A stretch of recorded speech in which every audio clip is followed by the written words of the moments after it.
Hi everybody, Matthew Church here. Well, the other day Ringo released his July monthly video update, and in it he confirmed his new EP is going to be released this September. EP3 is the title of it, and there'd been some little signs that something like that might be coming, but it's good to get the official confirmation from the horse's mouth. Well, this morning the press release came out with all the details, so I just thought I'd go over what we can expect and talk about what I think about the first song, which has been released. So again, the title is EP3. It's a cover is not particularly imaginative. Again, it's just another shot of Ringo. He's throwing the peace signs, and it's a blue background this time, and kind of blue and purple are the colors. It's it looks fine. But it's not an earth-shaking cover. The 4 tracks we've got, the first one that was already been released is World Go Round, and that song is written by Steve Lukather and Joseph Williams, who have written songs on both of Ringo's previous EPs. On Zoom In, they wrote Not Enough Love in the World, and then they wrote the title track on Change the World.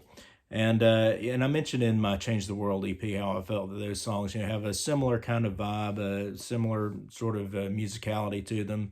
That's true again with World Go Round. I think Steve Lukather is a great guitar player, so it's great hearing his playing on the track. It sounds good. It's along the same lines of what we've heard before, though, on those other 2 songs. So good, but it's not. It doesn't get me particularly fired up, just this track, although it's good enough that I'm looking forward to the EP. Ringo's voice continues to kind of show its age, which is not surprising. I mean, the man just turned 82, so time affects us all, but he still sounds good. He still sounds like Ringo. And, we've never really expected outstanding vocals from Ringo before, have we? So it sounds like this EP is going to be perfectly in line with what we've got in the last 2, which I enjoyed them both. I thought Zoom In was probably the better of the 2. The other songs, again, similar collaborators. They are Linda Perry, who she was contributed a song on the last EP as well. She contributed Coming Undone, which was one of the better songs on the EP. So I'm looking forward to hearing what she's bringing this time. Everyone and Everything is the title of that track. And then we've also got a song that's described as featuring an infectious dance groove. It's called Let's Be Friends, and that's another one that Ringo's written with Bruce Sugar, who he's collaborated with on both the 2 recent EPs and the last several albums, I guess, now. And those songs, his collaborations with Bruce Sugar have been good. I think a good dance song will be nice. He's given us some sort of reggae numbers on both of the previous EPs, and we may be getting something like that again, because there's another song written by Ringo and Bruce Sugar. It's called Free Your Soul, and it's that one's described as having a soothing rhythmic sound that transports the listener to an island beach. So it sounds like in terms of style, it's going to be very much in line with the previous 2 EPs. So nothing too revolutionary or earth-shaking, but it is good that Ringo is continuing to give us some new music. Ringo is, he says in the press release that he enjoys releasing these periodic EPs and working that way, and it allows him to be more productive.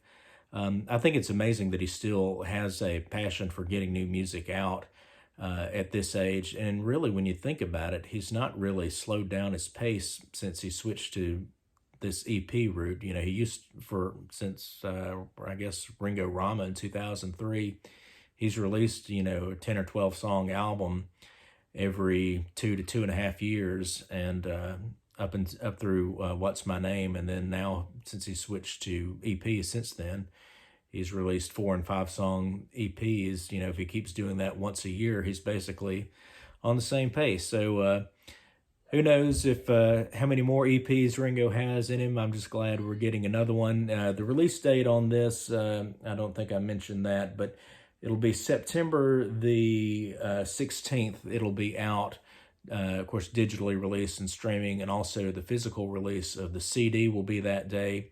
The press release mentions that the 10-inch vinyl, and it'll be a 10-inch again, just like Change the World, that's also out on September the 16th. But when I went on Amazon this morning to pre-order, it listed the vinyl release date as November the 18th. And it says that there will also be a translucent royal blue cassette coming on November the 18th as well. With Change the World, we got the CD and the cassette on the same day, if I remember, and then a couple months later we got the vinyl. So yeah, I would suspect that the vinyl, that Amazon date of November 18th for the vinyl is probably right. But at least we'll have the CD in September, and then the vinyl and cassette coming. And yeah, Ringo's prices on these things, are more in line with what you'd expect for a full LP, which on a certain level bothers me, but on the other hand, more power to him if he can get this much for it. I'm going to still pay it because I'm still looking forward to having the physical release in hand. And if this helps fund his retirement, then so be it. He's gotten plenty of my money already. What's a little bit more for another CD, cassette, and 10-inch vinyl? So I'm looking forward to the release. The new song is good. It doesn't especially feel like he's breaking new ground musically, but I don't expect Ringo to at this point. Again, he's surrounding himself with great musicians. Steve Lukather's guitar playing on the new song is great. So I think it'll be a good EP in line with what we've gotten so far, and I'm looking forward to its release. And let me know in the comments what you think about the new song and the new EP release. Thanks for watching.